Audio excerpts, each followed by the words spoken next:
এরপরে প্রশ্ন ভাই, আজকাল দেখা যায় অনেক মুসল্লি জামাতের নামাজের রাকাত ধরার জন্য তাড়াহুড়া করে ছুটে আসে।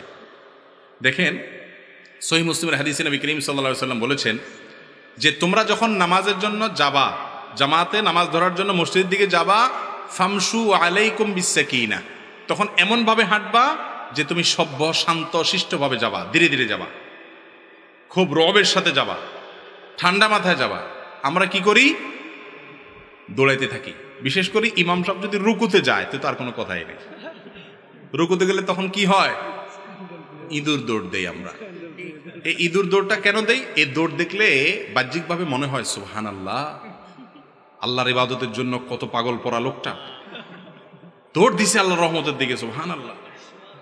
আসলে এর একটা ভিন্ন দিকও হতে পারে, দিনের প্রতি কারোর আগ্রহ। বেশিরভাগ ক্ষেত্রে এই দৌড়টা হলো যে ওই রাকাতটা ধরতে না পারলে ভেজাল আবার পড়া লাগবে, এই জন্য রুকুতে ধরতে পারলে বেঁচে গেলাম। এটা অনেক মানুষের মধ্যে থাকার সম্ভাবনা আছে না নাই? অতএব এটা ভালো জিনিস না। নবী করিম সাল্লাল্লাহু আলাইহি ওয়াসাল্লাম বলেছেন, ফামা আদরাকতুম ফাসাল্লু ওয়া মা ফাতাকুম ফাতিম্মু, তুমি আস্তে আস্তে হেঁটে হেঁটে মসজিদে যাও, নামাজের দিকে যাও, এরপরে যে কয় রাকাত পড়বা সেই রাকাত পড়বা, যেগুলো ছুটে যাবে সেগুলো কাজা করবা। কিন্তু তাড়াহুড়া, ভাই তাড়াহুড়া করলে কি সমস্যা? অনেক সমস্যা হতে, একটা হলো অ্যাক্সিডেন্ট করতে পারেন, আপনি পড়ে যেতে পারেন, বিপদ হতে পারে। আরেকটা হলো তাড়াহুড়া করে গিয়ে হাঁপাইতে হাঁপাইতে নামাজে দাঁড়ালে মনোযোগ হবে না। শ্বশুর বাড়ি যাওয়ার সময় কি করুন, কিরকম যান? বিশেষ করে প্রথম প্রথম বিয়ের পর নতুন নতুন যখন যান, কেমনে যান? যেমনে আসেন না আসেন, আশেপাশে সেলুন টেলুন থাকলে যায়া আয়নাতে ভালো করে দেখা সব ফিটপাট আছে কিনা, এরপরে সাহেবের মতো আস্তে আস্তে টনটনায় যান, তাই না?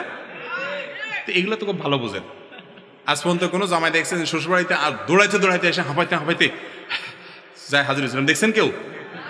তো সেগুলো তো ভালো বুঝেন।